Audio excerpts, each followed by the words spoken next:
यम नियम सन, यम नियम आसन, प्राणायाम, प्रत्याहार, धारणा, ध्यान और समाधि। तो आज भगवान बता रहे हैं कि ध्यान और समाधि भी कैसे आत्म साक्षात्कार के बाद अप्रासंगिक हो जाते हैं।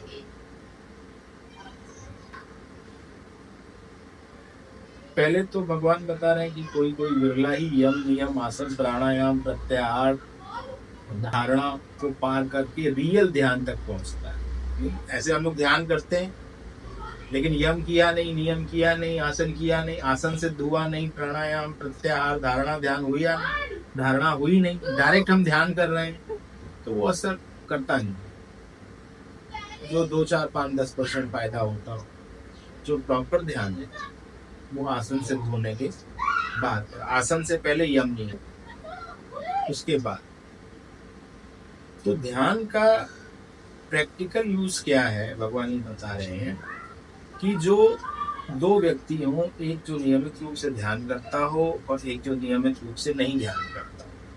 तो जो नियमित रूप से ध्यान करता है उसका जो व्यवहार होता है वो उसको इतना डिस्टर्ब नहीं करता, परेशान नहीं करता। व्यवहार कैसे भगवान बता रहे हैं,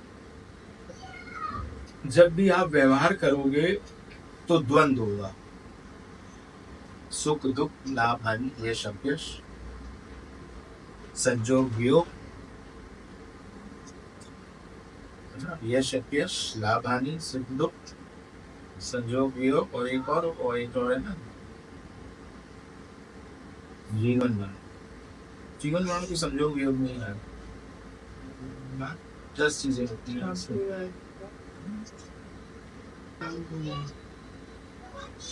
हाँ, मान अपमान, वही कुछ मिस हो रहा है यहाँ, मान अपमान। तो जब आप व्यवहार करोगे तो इसमें से कुछ ना कुछ होगा, इन 10 चीजों में से एक कोई ना कोई चीज होगी। तो अब जो ध्यान करता है वो इस व्यवहार के उतार चढ़ाव को बर्दाश्त कर ले जाता है, और जो ध्यान नहीं करता वो इस व्यवहार को बर्दाश्त प्राय नहीं करता। तो उसका फल देख रहे हैं, आए दिन इतनी आत्महत्याएं हो रही हैं।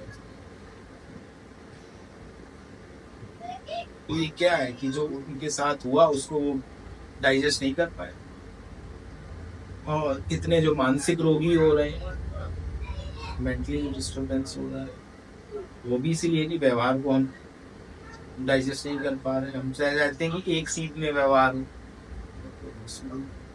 तो संसार बोला नागिन की चाल, वो सीधा कभी चलेगा ही नहीं, चाहे तुम सीधा चलो वो नहीं चलेगा।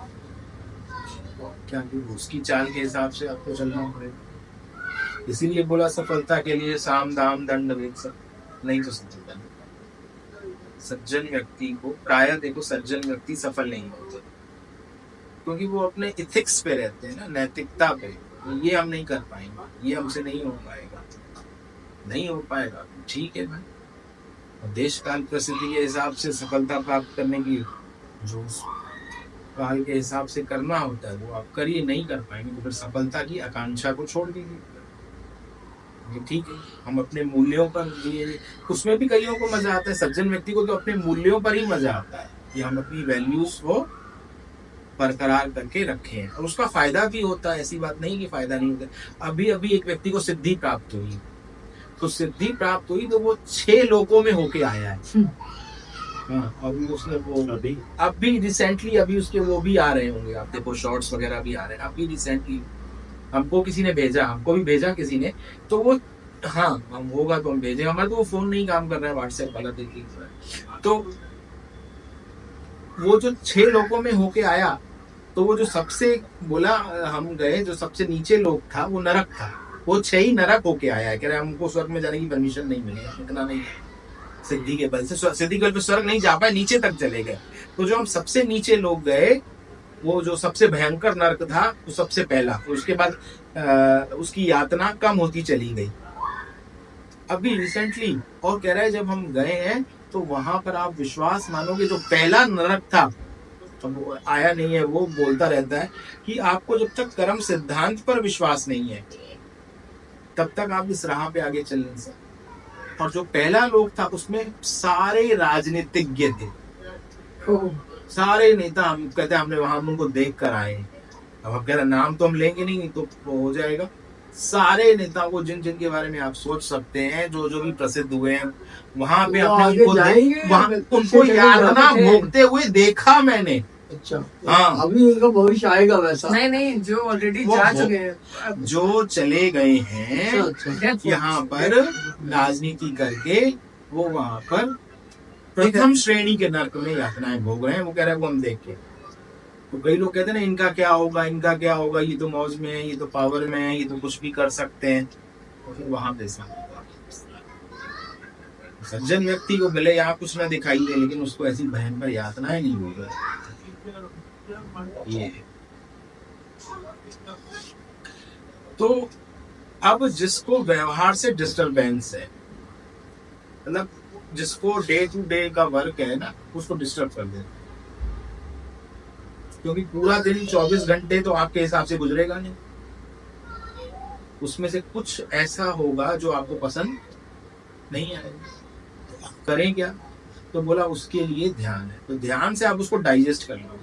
संसार तो आप नहीं बदल पाओगे, ना संसार की प्रकृति आप बदल पाओगे। बोला ना नागिन की चाल है, तो उसको बदल तो नहीं पाओगे, लेकिन आप डाइजेस्ट कर जाओगे, आप उसको हजम कर जाओगे, आप मेंटली डिस्टर्ब नहीं होंगे अगर आप डेली ध्यान करते हो तो।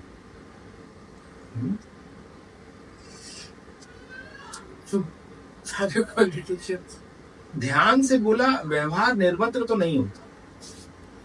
ध्यान आपके प्रारंभ को नहीं काटेगी। पिछली बार भी चला ध्यान सहस्रता, ध्यान मेडिटेशन सहस्रता मतलब 1000, कोई संस्कृत में सहस्रता बोलते। तो हम 1000 घंटे मेडिटेशन करें। एक 2 घंटे की बात नहीं भगवान बोल रहे हैं। 50वां श्लोक आप देख लीजिए, 50वां श्लोक में देखिए ध्यान सहस्रता, ये शास्त्र का प्रमाण है। प्रारब्ध कर्म क्षीण होने पर व्यवहार व्यक्ति, किंतु कर्म का क्षय न हो, हजारों ध्यान से भी व्यवहार शांत हो। ध्यान सहस्रता, अगर हम 1000 घंटे ध्यान करें, 1000 घंटे मेडिटेशन करें, उसके बाद हम ये एक्सपेक्ट करें कि भाई हमने 1000 घंटे मेडिटेशन किया, अब हमारी प्रारब्ध चेंज होनी चाहिए, वो नहीं होगा।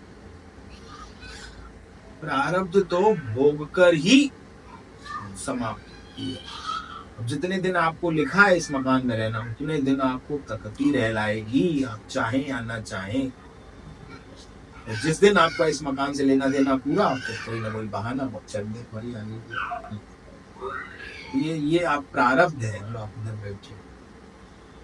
इस पर वेदांत हो गया ना ये।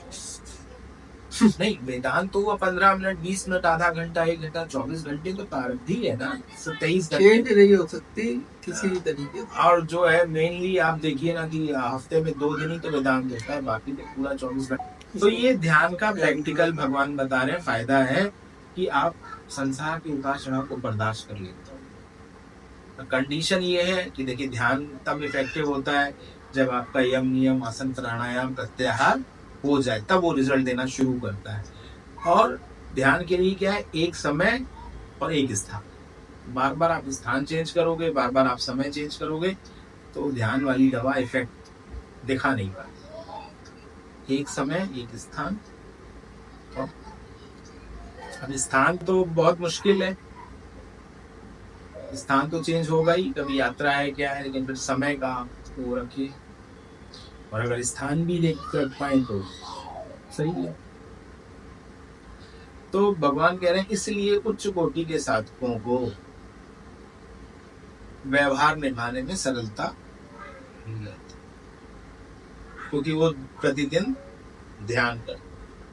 लेकिन अब आप उसकी बात करिए जिसको आत्म साक्षात्कार हो गया है, तो उसको तो अपने व्यवहार में कोई बाधा ही नहीं दिखाई देती, उसको तो पूरा मिथ्या दिखाई देता है। सवेरे से लेकर रात तक, जनवरी से लेकर दिसंबर तक, सवेरे दोपहर शाम रात सब मिथ्या है उसके लिए। स्त्री पुरुष बच्चा बूढ़ा सब मिथ्या है, पढ़ा लिखा अनपढ़ गंवार सब उसके लिए मिथ्या है। तो उसको तो कोई प्रॉब्लम ही नहीं है। तो बोला उसके आत्मानंद में कभी कमी आती ही नहीं। वो तो जब उसको समय मिलता है फिर आत्मा का चिंतन, जब समय मिलता है तब आत्मा का चिंतन, आत्मा का श्रवण मनन और निध्यासन।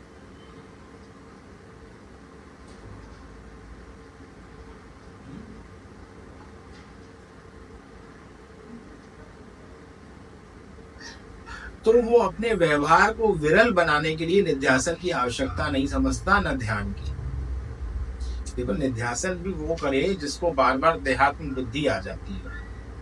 निध्यासन का मतलब क्या है? आत्मा अनात्मा का विवेक करके निरंतर आत्म भाव का अभ्यास करना, बार बार आत्मा का श्रवण करना, मनन करना, है ना, यही निध्यासन है।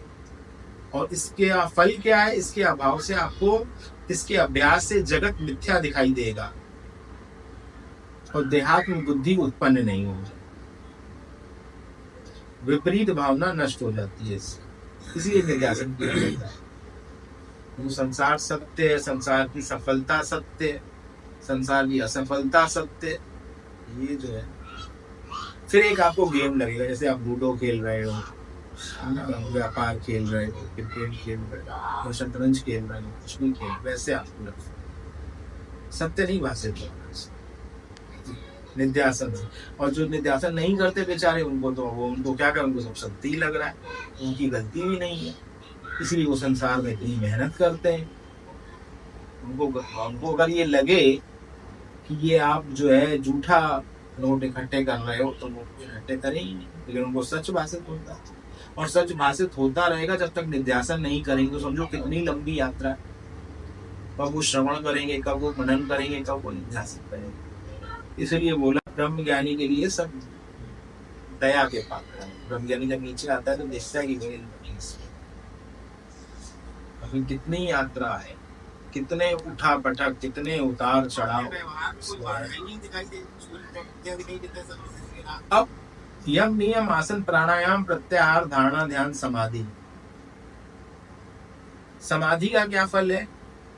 समाधि का इतना ही फल है कि वो आत्म साक्षात्कार में उपयोगी है।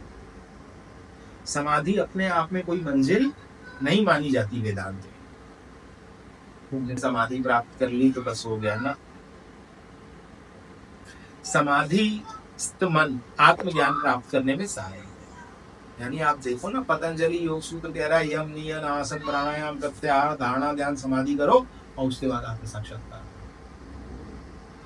तो यहाँ पे वो एक विधि है जो प्रायः योगियों द्वारा अपनाई जाती है, प्रायः योगी द्वारा अपनाई जाती है। योगी लोग क्या बोलते हैं? निध्यासन मनन में आ रहा है, नहीं, मनन के ऊपर इसमें क्या है? प्रैक्टिकल क्या है इसका? आपने पूरा तन मन धन समर्पित कर दिया, आप कुछ है ही नहीं। निध्यासन, वही निध्यासन, खाली होके घूमो। जैसे सेना में होते हैं ना, नफा नुकसान सब सरकार का। कितनी बॉटल्स यूज करते हैं, कितना खाना यूज करते हैं, कितनी राइफल्स, प्रैक्टिस में कितनी राइफल्स उड़ा देते हैं। तो थोड़ी लगता है कि ये इतने की है, ये इतने की है। हम सिर्फ अपनी ड्यूटी कर रहे हैं। कहीं हवाई जहाज से जा रहे हैं, कहीं फर्स्ट क्लास से जा रहे हैं, कहीं किससे जा रहे हैं, कितनी महंगी महंगी ड्रेसेस पहनते हैं जो होती है, कि कितने महंगे महंगे शूज होते हैं उनके, सब क्या है उनको थोड़ी लगता है कि ना ही उनको कोई कदर होती है। हमने तो देखा है जिनको फ्री का मिलता है, फ्री की मिलती है दारू और ये वाइन्स वगैरह, वो कदर थोड़ी। यहाँ ही कितनी नहीं कितनी होती, खत्म का कर पाते हैं, दूसरी रंग आ जाती है। हाँ नहीं कर पाते ना। सब समारोह में यही हाल है। तो भाई एक तरीका ये है योगी वाला कि यम नियम आसन प्राणायाम प्रत्याहार धारणा ध्यान समाधि करें, और समाधि के बाद समाधि का फल ये है कि आपको आत्म साक्षात्कार हो जाए और आप जन्म बाबा के चक्र से उठ जाए। अब जिसने ब्रह्म ज्ञान प्राप्त कर लिया तो उसके लिए तो समाधि का कोई यूज नहीं। ये मतलब भगवान इसको सिद्ध कर रहे। समाधि के बाद आत्म साक्षात्कार है, आत्म साक्षात्कार के बाद समाधि नहीं है, क्योंकि आत्म साक्षात्कार बाद तो कुछ है ही नहीं।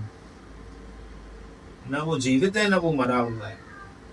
जीवित व्यक्ति की तरह वो आनंद नहीं ले पाता और मरे व्यक्ति की तरह वो व्यवहार नहीं छोड़ पाता। तो तस्य तुलना केन जायते, उसकी तुलना किसी हो नहीं सकती। ज्ञानी की गत ज्ञानी जाने, एक ज्ञानी ही दूसरे ज्ञानी को समझ सकता है, बाकी दूसरा बेचारा कहाँ से समझेगा। आप खड़े हो ग्राउंड फ्लोर पे और 30वें 35वें वाले माले में सोच रहे हो कौन खड़ा है, और किसको पहचान नहीं पाओगे। और बस वही स्थिति। आत्मज्ञान प्राप्त होने के बाद मैं अपने स्वरूप में स्थित हूँ, तो राजन बताओ मेरे लिए समाधि का क्या उपयोग। कोई यूज। दो मार्ग हैं, योग मार्ग है, यम नियम आसन प्राणायाम प्रत्याहार धारणा ध्यान समाधि करने के बाद आपको आत्म साक्षात्कार हो। यही रास्ता स्वामी राम का था। पहले उनके गुरु ने यम कराया, नियम कराया, आसन कराया, प्राणायाम कराया, प्रत्याहार कराया, धारणा कराई, ध्यान कराया, समाधि कराई, और उसके बाद आत्म साक्षात्कार कराया। और दूसरा वेदांत का मार्ग है कि आपने श्रवण किया, मनन किया और निध्यासन किया और आत्म साक्षात्कार हो गया, जो स्वामी तपोवन जी महाराज का मार्ग था, जो रमण महर्षि का मार्ग था। इनका ये श्रवण मनन निध्यासन करते, जो वशिष्ठ जी का मार्ग था, राम के गुरु। जितने भी वेदांती हुए सबका यही मार्ग, यम पहले श्रवण करो, मनन करो, निध्यासन करो, आत्म साक्षात्कार करो, छुट्टी पाओ। और यहाँ आत्म साक्षात्कार नहीं हो पाता है, मान लीजिए पूर्व के ऐसे हमारे कर्म है कि यहाँ नहीं हो पाता है, तो फिर उसमें कोई दिक्कत नहीं है, हम लोग में जाके भगवान की अगर नहीं तुम यहाँ इस पृथ्वी पर उसको लगता है कि आत्म साक्षात्कार के बाद नहीं रह पाएगा। जब पूर्व का कोई कर्म बाधक है, ये तो नहीं बोलेंगे, ये लाइन तो हल्की होगी, पर वैसे पूर्व का कोई कर्म या पूर्व का कोई प्रतिबंध बाकी है, तो आत्म साक्षात्कार अगर यहाँ नहीं हो रहा है तो ब्रह्मलोक में